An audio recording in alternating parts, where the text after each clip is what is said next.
Good morning, everyone. We're recording. Welcome to the launch webinar, what was Real Inbound, which looks like a lot of you guys will have known. Thank you very much for your support. Thank you for being here. Is now Converge as of today, but it's a fancy Converge. It's like a digital Converge because we missed some of the letters out. We're doing this Modernising Sales and Marketing webinar today because this is increasingly what we are finding we're working on. We work with a lot of B2B companies anyway, a lot of B2B manufacturers, particularly in the tech industries, be that IT, be that technology, be that medical technology. And they're all sort of coming to us with these similar sorts of requirements, these similar issues, which is how do we modernize our business? How do we transform? I don't want to say that word. People don't like that word. How do we transform our business to a digitally first, data-driven, customer-centric, and enabled organization? So that's what we're going to talk about today. A few introductions. You can see at the top there's quite a few people in now, which is brilliant. But the speakers, the important people today, you can ignore everybody else. The important people today are me, obviously, as you know. I'm always very important. And then Serena Riches, who's been extremely kind because we didn't have to pay her anything, is going to come in and talk about her journey with us. We were along for part of the ride, but these guys are a big-time medical equipment, medical device manufacturing firm based in Wales, based in South Wales, which is awesome. And they've been through this journey. They've been through the modernisation journey, and Serena's been very kind enough to join us and talk about that this morning. So I'll introduce Serena in a moment or two. And we've also got the lovely Nikki Kelly, handsome Nikki, as we like to call him, who's our a partner development manager at HubSpot, right? So Nikki helps us with HubSpot strategy, HubSpot enablement. If we need anything from HubSpot, basically, as you know, we're HubSpot partners. If we need anything from HubSpot, Nikki's our man. So he's going to talk about the bigger context for us. He's going to talk about the experience HubSpot have with B2B companies, why they come to HubSpot, what sort of problems they're facing. You'll also see Dear Richard, my co-founder, and Mark, who I think has just hidden himself. He doesn't like the limelight, does Mark? The co-founders of Converge. They're not important enough to be on the slide, but they're here. You'll hear a little bit from Rich in a minute. The agenda today, what we're going to talk about. So I've sort of touched on it, but just to reiterate, we'll kick off with the problems facing modern business-to-business sales teams. We have a particular bent towards manufacturing, towards technology manufacturing, but it's B2B, broadly speaking. If you were selling to other businesses, you will recognize the issues that we're going to touch on. You'll recognize the things that Nikki's going to talk about. And I think you'll be inspired by the changes that Frontier and Serena have made in their firm. They're a big firm, 200 people, lots of lovely turnover, very high technology organization. And if they can do it against the winds of transformation, I think that's a very inspiring story. So we'll hear from Frontier. We'll do a little bit about how we work then, because you've had the good stuff, then we have to do a little bit of selling. It won't be very much. But we talk about how we work, right? How we help you to modernize your sales and marketing, how Converge itself approaches that. And with any luck, we'll have a few questions from the crowd, from the audience, and we'll be able to put them to Nikki and Serena, or even me, Rich, and Mark, if you're really interested. I'm sure Nikki and Serena will have lots of goodies, lots of insights for you to finish the meeting off. So that's about the format. But before we start, I'm going to hand over to Rich. He's going to ask you a question. Sorry, just coming off mute there. So yeah, we thought we'd have a start off with a nice easy poll to get you all warmed up. So if you look in the chat, in the meeting chat, and you can turn that on just by clicking on the chat icon in the top bar on your meeting window, and then you should see a chat in there. It's pretty well embedded in there, and the question is simply, how would you describe the current alignment between your marketing and sales team? And then you've got three options there. Hopefully that covers your your sort of positions that you could possibly be in. So yeah, if you could submit that, and then we'll come back to that and talk about that once you've submitted your votes. Well, thank you very much. We'll come back to it straight away. So if you can do it now, if you can find it in chat now, I can see there's a few people started to vote. Open up your chat window, and we're just going to look at that before we kick off. It's just going to give us a bit of context. So please vote. It's nothing much more. It's not more onerous than just clicking one of the buttons. There you go. We're starting to come out. Somewhat aligned but needs improvement is out in front at the minute, which you would expect as the middle option. We have at least one person who's fully integrated and efficient, which is amazing. I'm not even sure I quite believe that, but there you go. Well, apart from Serena's team in Frontier, I was going to say they should be doing the guest speaker talk. I think is that yeah. Maybe that is somebody from Frontier. Maybe. Yeah, give us a couple more before we move on. Let's just get a little bit more. There's a good sort of 30 people in the meeting. We've got 6 responses. Let's get that up to about 10 responses. So it's indicative. It's your time you're wasting, everyone. If you don't vote, I'm just going to say, give us a click. Maybe we should have asked the AI note takers in to click. Oh, here we go. It's popping up again. Yeah. So we're on about, I would say there's the feedback from the poll then is 62% at the minute, 60%. So most people are sort of halfway along the curve by the sound of it. Somewhat aligned but needed improvement, which is very honest. Thank you for being open in this forum. We have fully integrated and efficient is at 12%, and functioning separately with few shared processes. You're the guys who are going to win, because you're the guys who are really self-aware. You're the ones who know what's going on in your business. If you get a chance, you put your coffee down, or if you're not filling your face with your breakfast bagel, I think that vote will stay open through this meet. So perhaps you could submit a vote in a minute. As we go through the meeting, if you have questions, please drop them into the chat. There is a section on here in Teams called Q&A for questions, and if that gets used, we'll try and use it for questions at the end, right? So, but if you have any burning questions as they come up as the speakers are talking, then please just drop it into the conversation, and we'll do our best to answer it. Okay, so up first, I think we're going to talk to Nikki. Nikki obviously is a very experienced HubSpotter. He's been with the company a long time, has spoken to probably even more companies in this space than we have.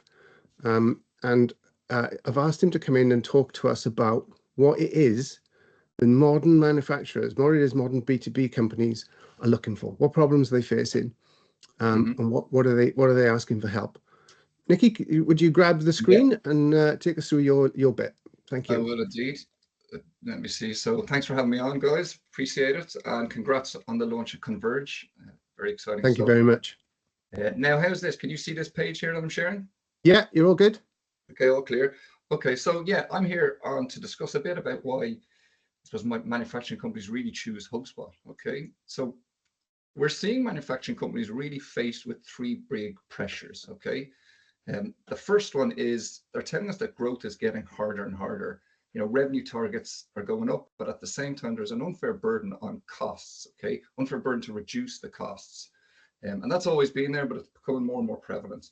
Now, there's also more competition. So the second part, competition, a lot of markets are flooded, and it's becoming more and more difficult really to differentiate themselves from the competition. And thirdly, probably the most important, is the customer expectations. So the customer expectations is increasing at every stage of the journey, and manufacturing companies, customers, you know, whether they're being marketed to, whether they're in a sales process, or whether they're being serviced, you know, they want fast, frictionless, and really professional interaction throughout. You know, their patience is gone if they don't get this kind of service now, especially with the onset of AI, and you know, their expectations are so high, they won't stick around. Okay, And the data we have on this is pretty telling, okay? So businesses that can't deliver this experience across marketing, sales, and services, they're seeing 2.5 times higher customer attrition. And they're also leaving 50% of potential revenue on the table, okay? So that's big pressure. So these manufacturing companies, they're big pressure for them to know their customers better than ever, okay? So now, fellas, I can't see you on screen, but everything's good here, is it? Yep. Yeah, it's working great. Okay. So let me continue. So we've seen organizations that manage to tackle these pressures are now growing faster, okay? And many times, 3 times faster. But now to do that is not easy. So they've had to stop essentially 3 leaks that were stunting growth, okay? And these leaks are adoption, speed, and visibility, okay? So adoption, speed, and visibility. So the first leak is visibility, okay? So we kind of say, like, how well do these companies really understand their customer journeys? You know, from that first anonymous touch point on their websites to their latest purchase to a support call, like, how well can they see all of that? And really, many of the manufacturing leaders that we speak to say they don't have that visibility. And customer data is typically fragmented, believe it or not, across 15 different apps on average. So 15 different apps between the marketing, the sales, and the service teams. So this means that you got the marketing person down here that really can't track which campaigns and channels are converting into deals. You know, what channels are they using that convert their prospects into deals? And so they end up wasting money because they don't know when to stop spending. You know, they don't know what is working, what's not. So they don't know when to stop spending, and also they don't know where to stop or where to invest more. So it becomes very, very difficult for them. And then the salesperson up here, so this salesperson, they can't see who's engaging with their content and who's ready for a conversation. And so they end up missing opportunities.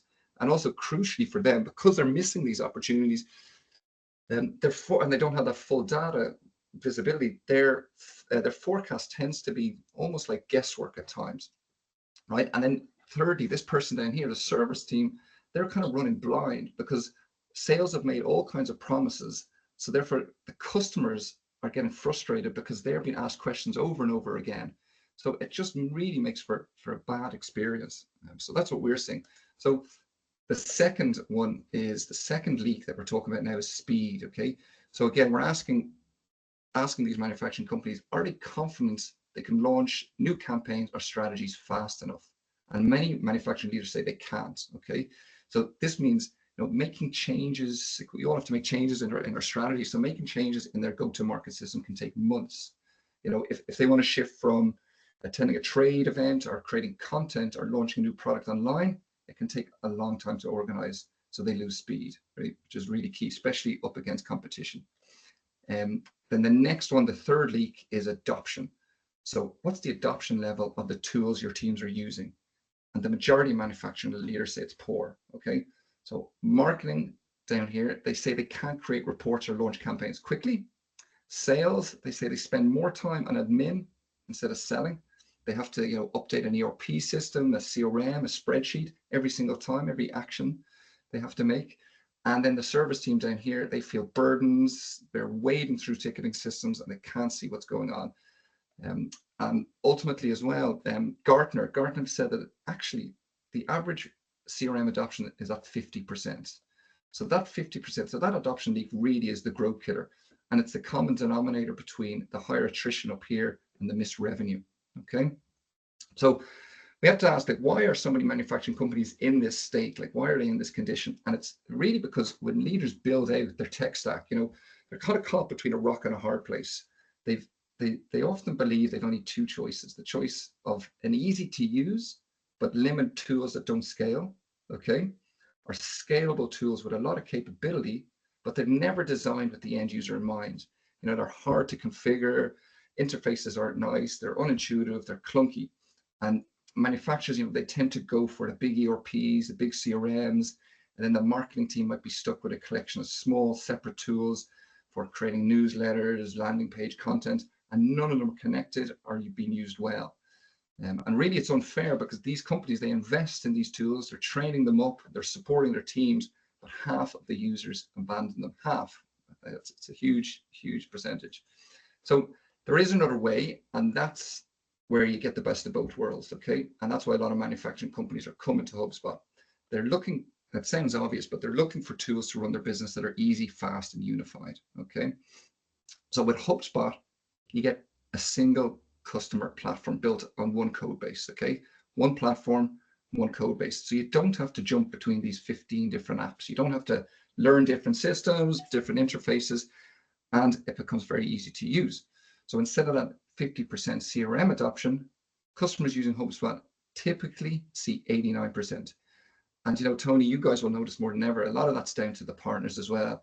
So offering proper onboarding and adoption to set them up for success, right? Now, on average, we see that marketing teams will double their leads. You know, they're using these easy tools, they're using it across one platform, so their leads they're seeing are doubling. And the sales reps increase win rates by 35%. And then the service teams resolve tickets 28% faster compared to their performance before implementing HubSpot. And also, it's just a lot of this is helped by our AI features as well. Okay, so these easy to configure tools, they're combined with this high user adoption, you get that return on investment much, much faster. Okay, remember we said easy, fast, and unified is what they're looking for. Once people are adopting it, that's when the speed is there as well. So 8 out of 10 growth leaders see a return within the first 3 months, right? And having all your data unified in the one place allows you to see every touch point your customer or prospect makes, okay? And this gives you a better quality, back down to the data, better data quality, and that also has a knock-on effect on making AI more powerful, which is what everyone wants. Because if you don't have the data in a single source place and it's not accurate, it's not unified, AI won't work for you, okay? So again, the single tech stack and unified data, it really sees your team, the 3 teams now are all connected with the same view. So we've got the marketing team who before was relatively lost. Now you can see, they can see which channels and campaigns are driving leads and driving revenue. They can segment and target accounts with real accuracy. And the sales teams, they can reach out to prospects with the right message at the right time. And the service team, they get the full entire view of the customer history. So they're always there, always reacting with accurate information. And then, so the end result really is that manufacturing customers now, or manufacturing companies, they now have customers and prospects that feel that every conversation, every outreach or communication is now relevant and personal. And that allows them to get this growth curve that they're looking for. So listen, Tony, that's just a quick summary of why we're seeing manufacturing companies coming to HubSpot. So I'll stop sharing there and just see if that was clear. Yeah, no, absolutely. And Chris, as commented, I love this slide. I think technically it's a really nice slide as well. The ability to show what you're showing there is excellent. But I put in the chat, and can I just give a quick shout to Chris? I know Chris very well. Thanks, Nikki. It's 4:20 in the morning. Chris Carolan has got up at 4:20 in the morning to come and see us. I think it's because he knew Serena was on the call, but I'm not 100% sure. But yeah, these 3 leaks, as you called them, Nikki, you know, adoption for us obviously is the major one. We talked to, this is our original conversation with Serena. We're working with a fab business at the minute called My Energy. Some of the guys from My Energy are on the workshop as well, and they suffered with the same problem. In fact, I think almost all, I would go so far as to say 90% of our clients struggle with what we call this adoption gap. All of it seems to be, all of them also suffer with this data visibility question. You know, data and being data driven is, I guess, the holy grail.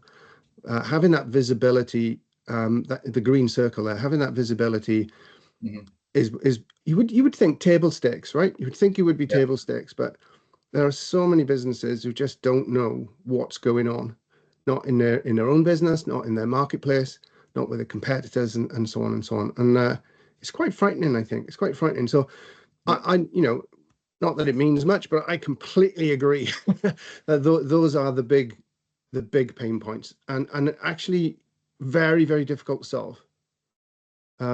I'd also agree with Chris. 50% he's saying is Gartner. is the average number, Chris. I think it is much higher for manufacturing. We've seen it almost every case. That adoption issue is an issue in almost every case, and it's not always all that difficult to solve, but it's a huge problem. It is a huge problem. Talking of which, talking of solving that adoption problem, talking of becoming data driven, talking of modernizing B2B sales and marketing teams, Serena, I'm talking about you. Stepper. Ladies, Nikki, it was like a Dear Diary moment, that slide for us. Really? Yeah, all the issues that we faced for implementation. Wow, interesting. Yeah, yeah. It's very real. It was very real. So, Serena, I'm going to drive for you. Is that right? So you're going to tell me when to advance the slides. But yeah, thank just you. give a formal introduction. So thank you, yeah, hi everybody. I'm Serena. I'm Director of Marketing for the UK and International Market for Frontier Medical Group. We implemented HubSpot probably 2 years ago now, I want to say, probably a couple of years ago. And just like Nikki's kind of said, I'll talk through some of the challenges that we had before we kind of finally see success. And I guess that's why I've been invited to kind of speak today as the guest speaker. But the adoption piece was very real for us. The data was incredibly real for us, and the visibility. So yeah, those three kind of buckets, which I think are common in typical B2B manufacturing, were absolute examples of what our hurdles and challenges were for implementing HubSpot and our difficulties with the sales and marketing teams. So a bit about Frontier. So we're traditional by nature. We're a med device manufacturer, like Tony's kind of alluded to. We're based in Tredegar in Wales. We're head office is in the UK, and we have offices in the US and Germany. We've got a really kind of vast distribution network. We've got over 26 distributors across the rest of the world. And like I say, we're traditional by nature. We manufacture med devices. We specialize in pressure area care. We have, the typical kind of regulatory constraints. We've got elongated sales processes. We've got risk adverse buyer groups within our customer segments. And we have a traditionally aligned, I think, sales team. They're in field, they're aligned to different territories. We've got a telesales team for all our markets, so UK, Germany, and the United States. And we typically operate in the NHS and the acute setting and in community settings as well.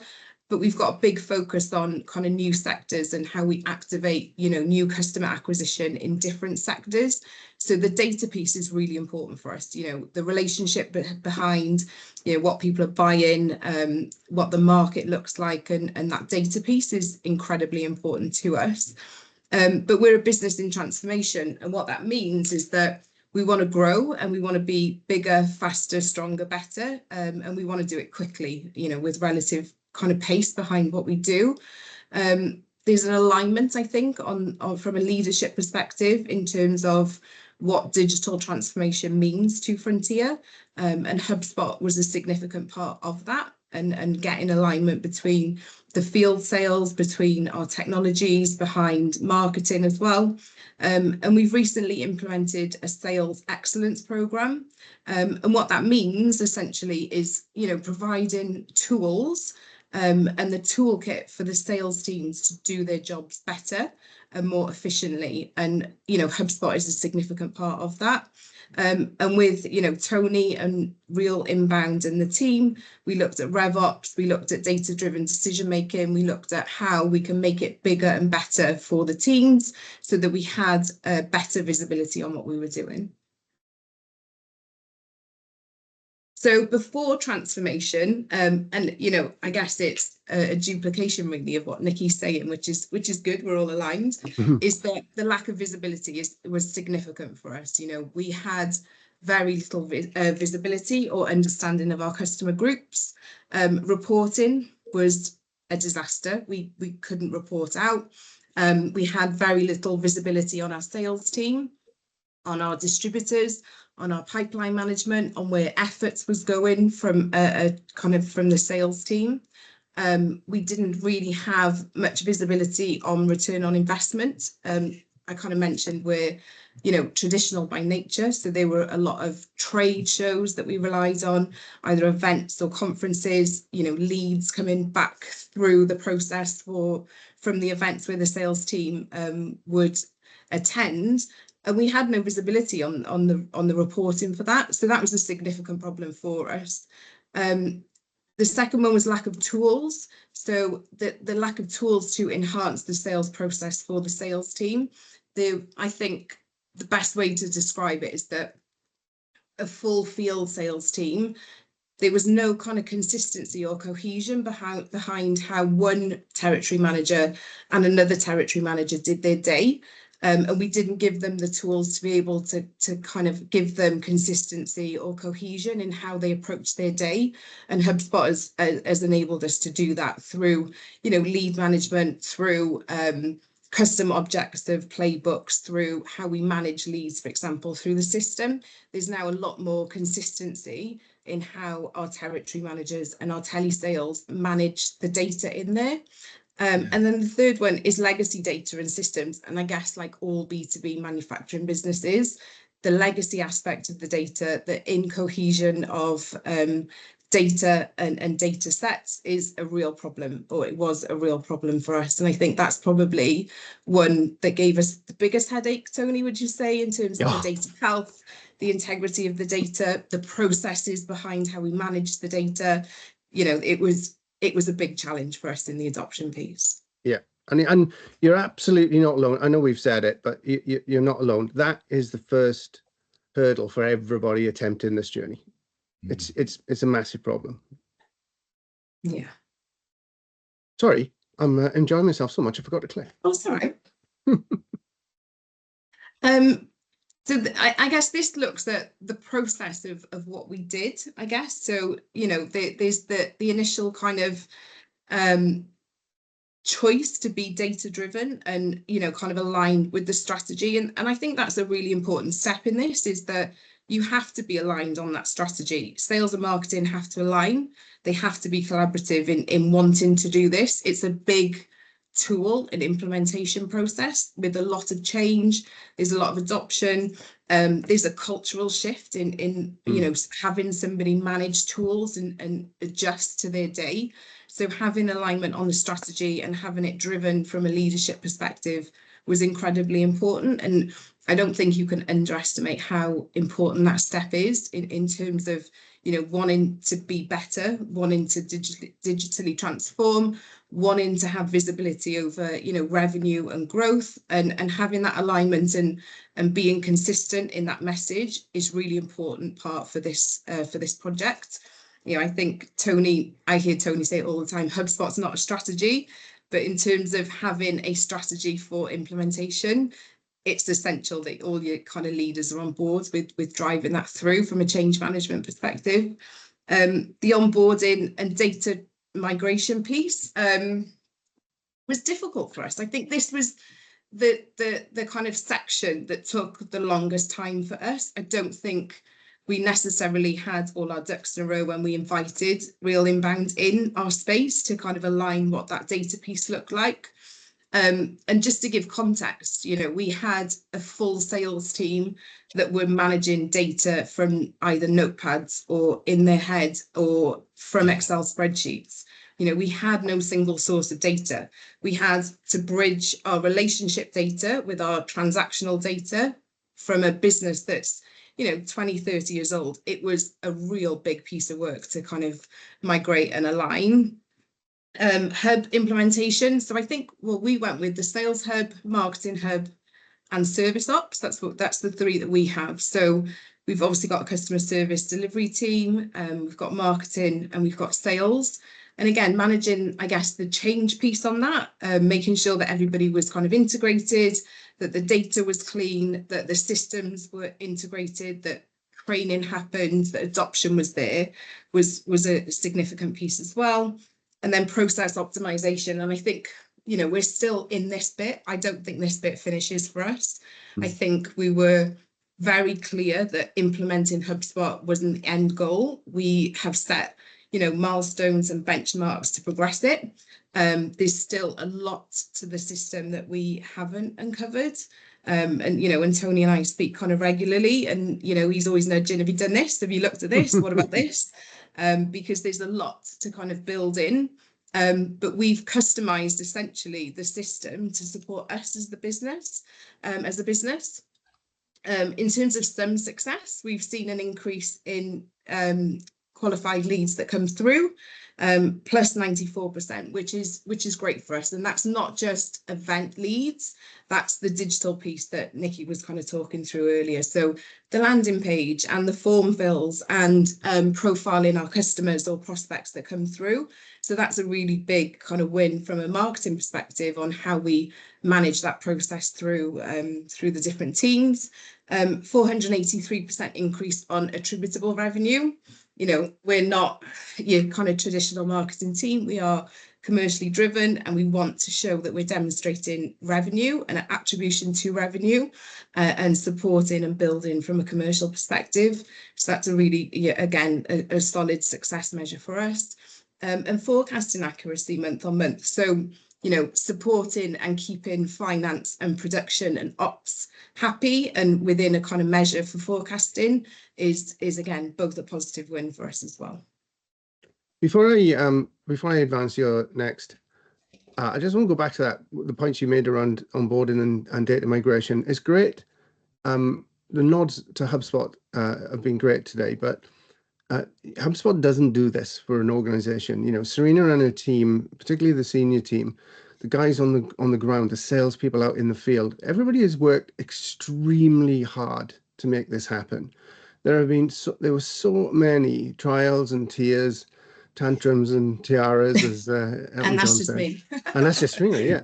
That's just the client. It's incredibly difficult, right? And without that strategic alignment, right at the beginning of the piece, that, you know, that's why the adoption programs fail, guys. If you don't have that, if you don't have the support from the management, and not just the support, not just like management saying, yeah, okay, let's do HubSpot, but management actually wading in and solving the, you know, banging the heads together or soothing the egos or just insisting that these things change. I won't go into it, but I know Serena's personally stepped in on any number of occasions to remove friction, reduce friction, then, if not outright remove it, when teams have had to change from one thing to another. It's really difficult.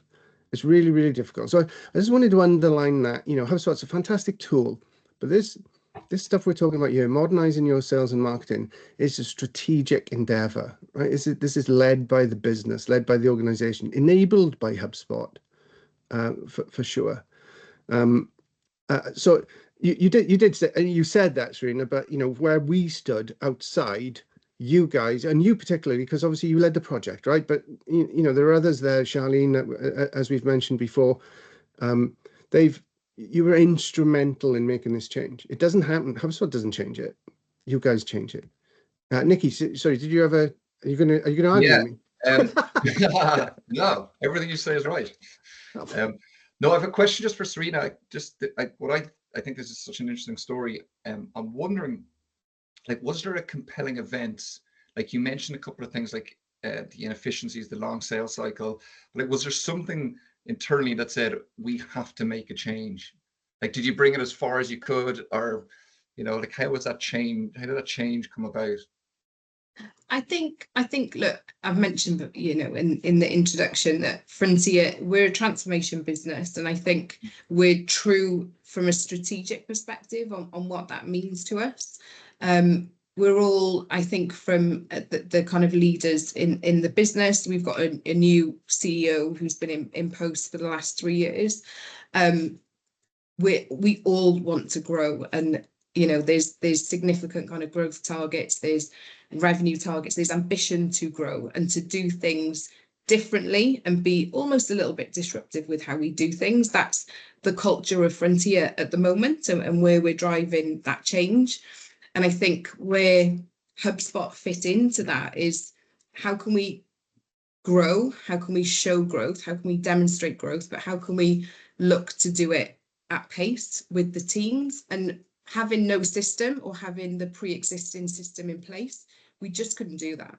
So there was always adoption from kind of CEO down, that this system was going to be in place. But, you know, like Tony said, kind of aligning from a leadership perspective, and then asking a sales team to change, asking the marketing team to change, asking customer care to change, and bring everybody on that journey. It's a significant piece and a lot of time and effort, and you've got to set that vision for everybody, and you've got to, you know, demonstrate results and demonstrate outcomes and demonstrate success almost constantly, and support and train. You know, it's a big piece, but I think, you know, now it's fully implemented into the business. You know, we're all using it. I think the processes around it has helped. But yeah, I just think from a, you know, alignment from the beginning on that strategy is what kind of, you know, what kind of set us off on that journey. Jack, in the comments, I don't know whether you guys managed to see it because you were chatting.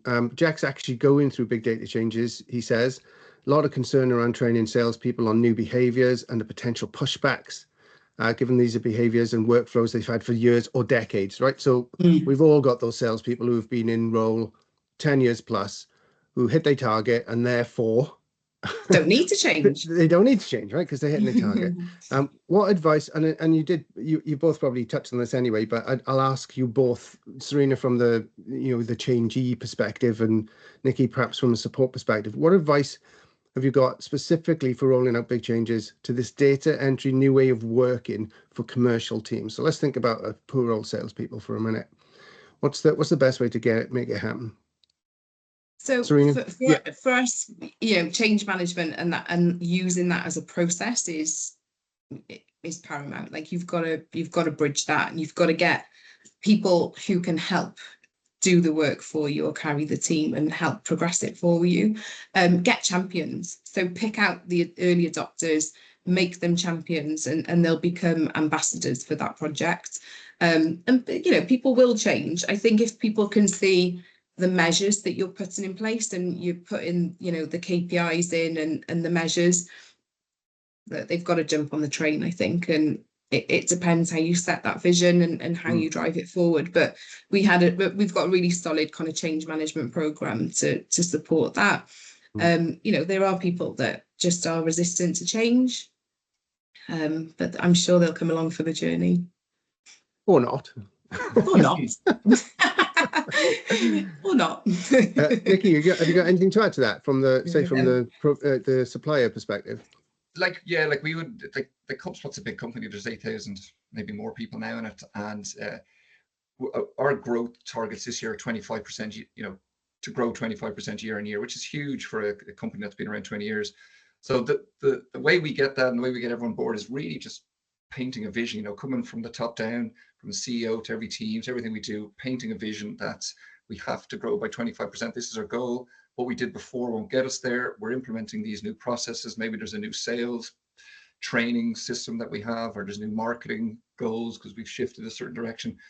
And it's really painting that picture, getting everyone on board, going, this is why we're doing them. So it's almost like reversing it. In order to get 25% growth, we have to do these 3 or 4 things. We have to make these changes. If we don't make them, we won't get that growth. We won't be that product. It won't be an enjoyable place to work or to do business. So it's really just making it clear to everyone that we want to get this goal, and this is the vision, you know. And so we are making telling people the reason why you're making these changes.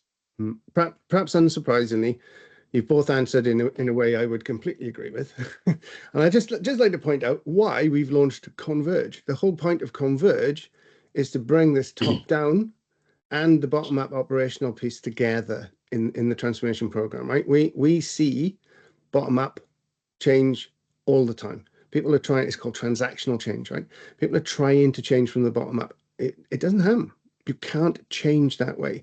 You can improve, you can grow even, but if you need to change your business, you need that top-down piece.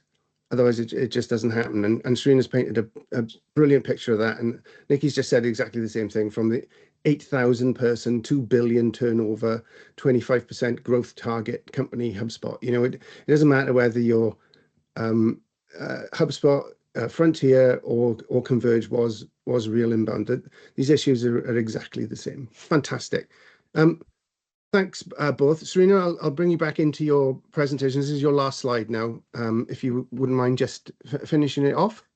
Yeah, so this is just, I guess, our transformation journey at a glance. So before modernisation, we, like I've mentioned, we had a lack of alignment. We had sales and field sales teams. We had telesales in the mix as well, and we've got business development managers. So again, no consistency, I guess, against how they handle contacts or meetings or data reporting back out. So, you know, there's a big alignment piece on what we want that to look like, and the tools that we're helping bridge that with the efficiency piece for sales, and the alignment between sales and marketing. You know, I've talked about kind of trade shows, events, and the difficulty in demonstrating return on investment, and now having, I guess, full alignment with sales and marketing as a commercial team. Inefficient lead handoffs.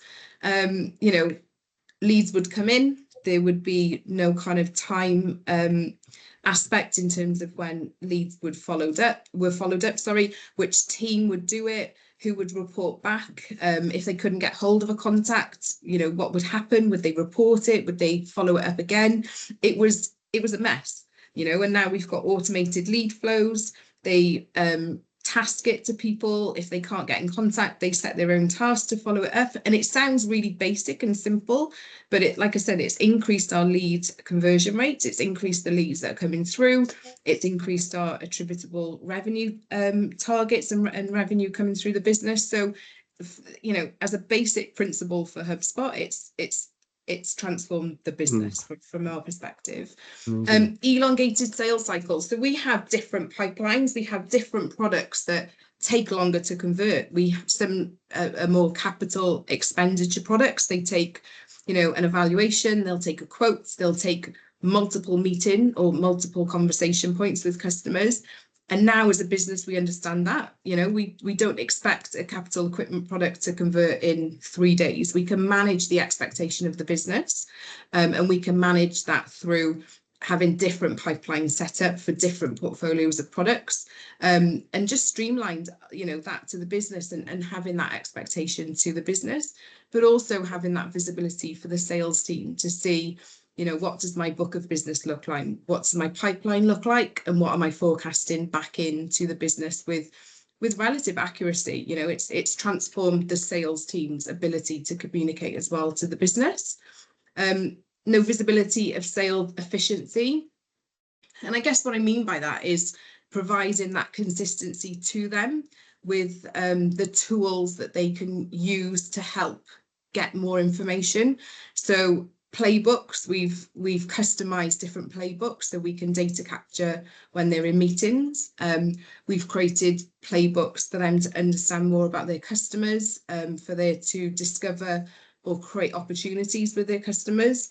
And again, you know, it's designed for them to do mobile when they're out in field. You know, we don't want to bog our sales team down with, you know, dashboard days or administration days. We want them to be pretty reactive when they're, you know, out selling. We want them to sell. And poor data health. You know, our data was atrocious. Let's be honest. We had, you know, gaps in legacy data. We had no central source of data. And now we've got segmented cohorts of customers. We know what customers buy what products.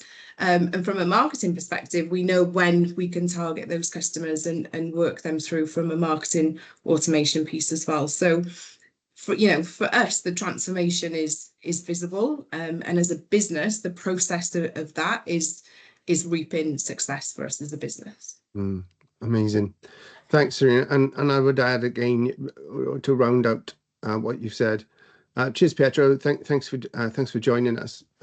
It's not finished, is it? As you said, it's not finished. No, you guys work on this daily. This isn't. It wasn't a one and done project. It wasn't an IT project that you hived off to somebody else.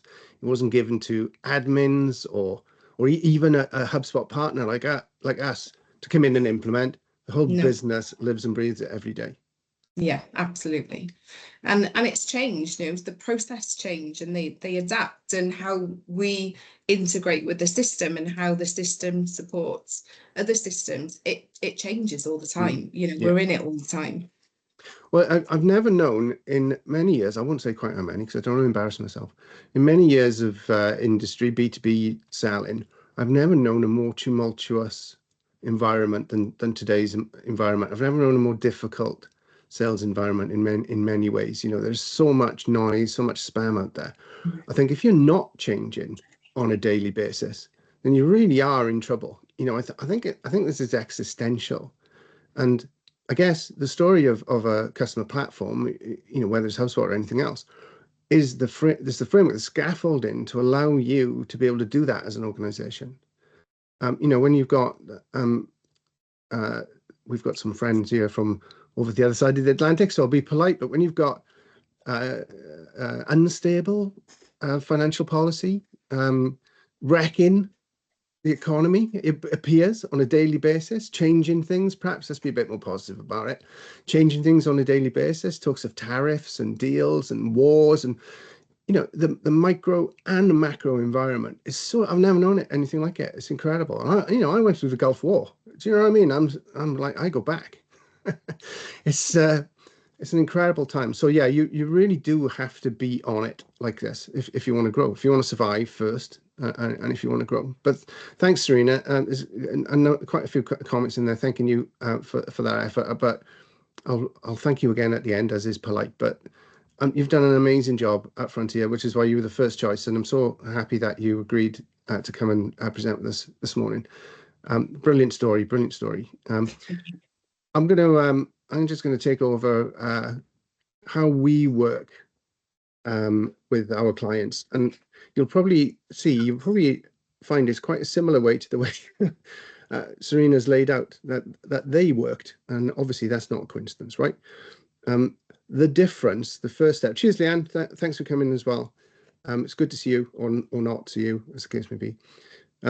This first step, this leadership step, this is the piece that is usually missing. If you talk to traditional HubSpot partners, if you talk to traditional IT type operations, then they're led by implementation. You'll see we're not getting to the implementation point until the fourth and the fifth sort of stage of our process.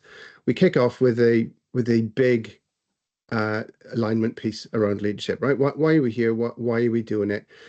If everybody points in the same direction, it's going to be way more easy, way more straightforward, way more successful in the end. There's nothing worse, and we've all been there, we've all seen it.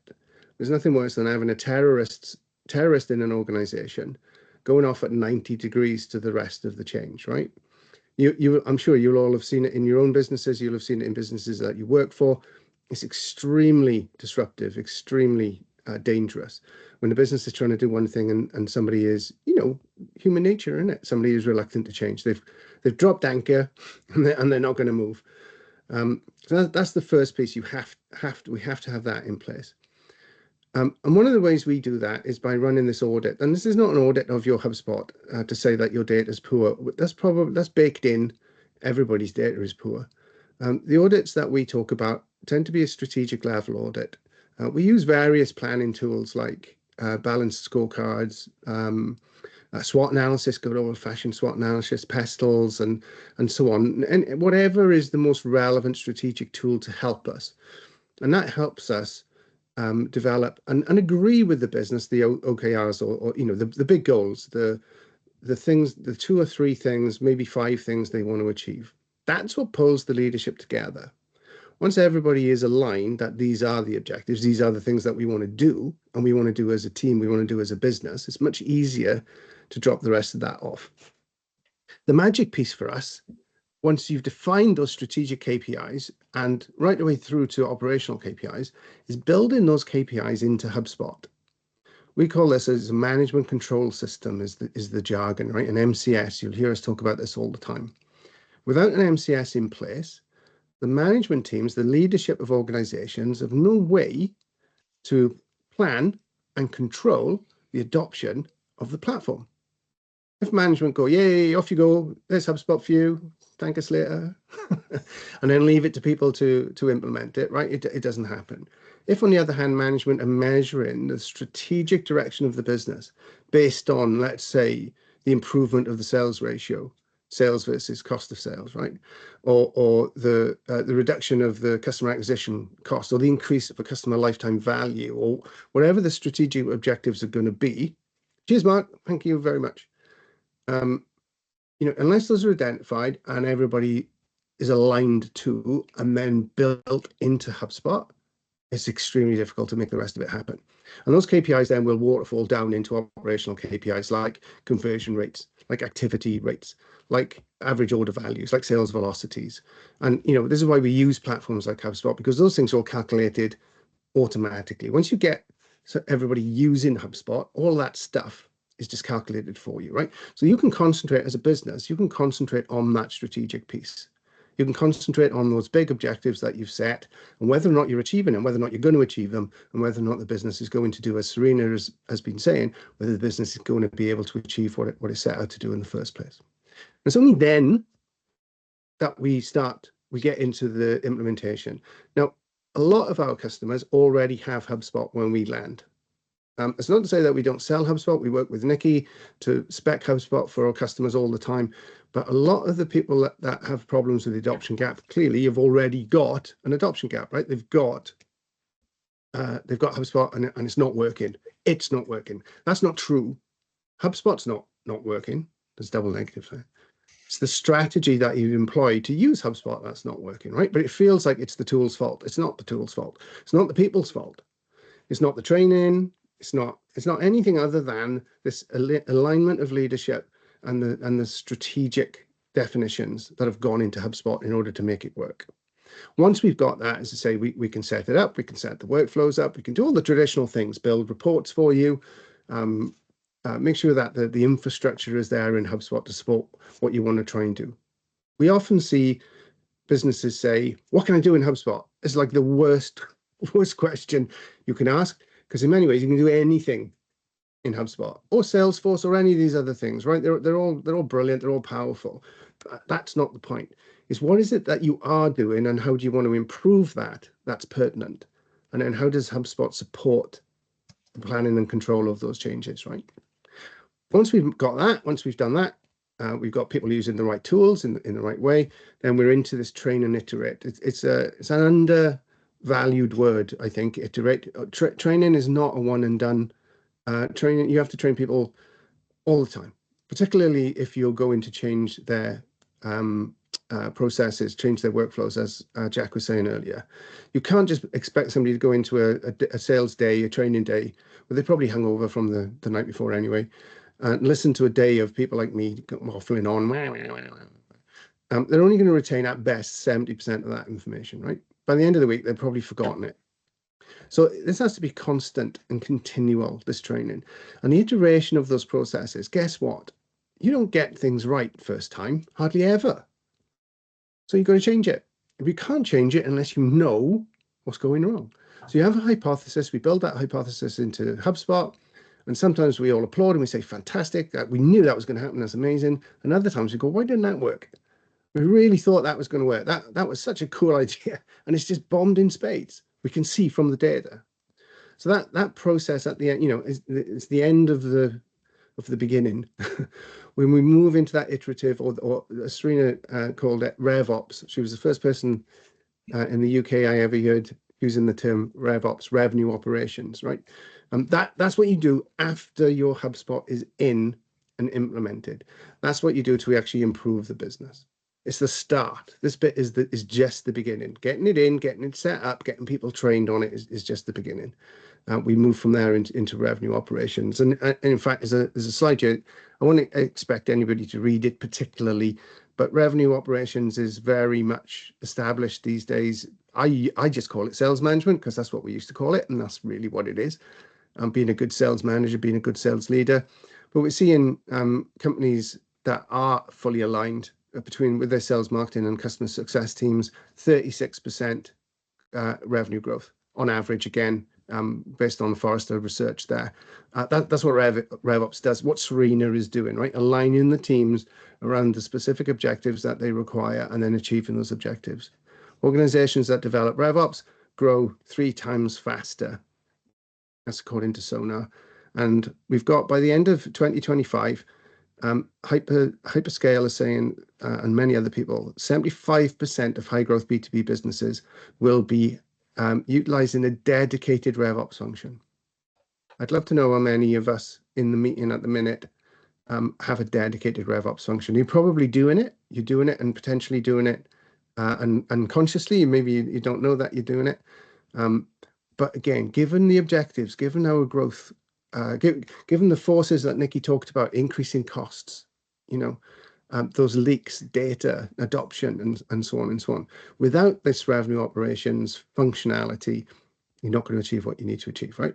So it all goes right the way back to this beginning piece. It goes back to the alignment of leadership around the task. It goes back to the audit and the processes of data, which is very straightforward, but then the strategic definition. Build that into HubSpot and then train your teams and iterate the processes.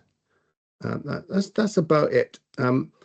We've had a couple of questions which we've answered as we go through. Has anybody else got any other questions? There's a few people dropping off now as well, because I can see we're only 3 minutes from the end.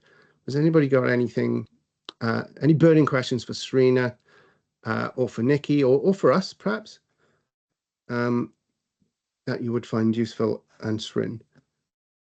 Oh, How's Serena thinking about AI? Well, first person to mention AI, Chris Carolan. Of course, it's Chris Carolan to mention AI. Serena, what are you thinking about AI? I don't know. We had a conversation about this the other day. What are you doing AI in HubSpot? We're not at the moment, but it is part of our phased, what next? I think, there's a lot that we could do around enhancing lead scoring. Like I said, we've just implemented the sales excellence piece and the tools to support the team. AI is on the list, but we're not there yet. We're transforming, but not transformed. I love it. I love it.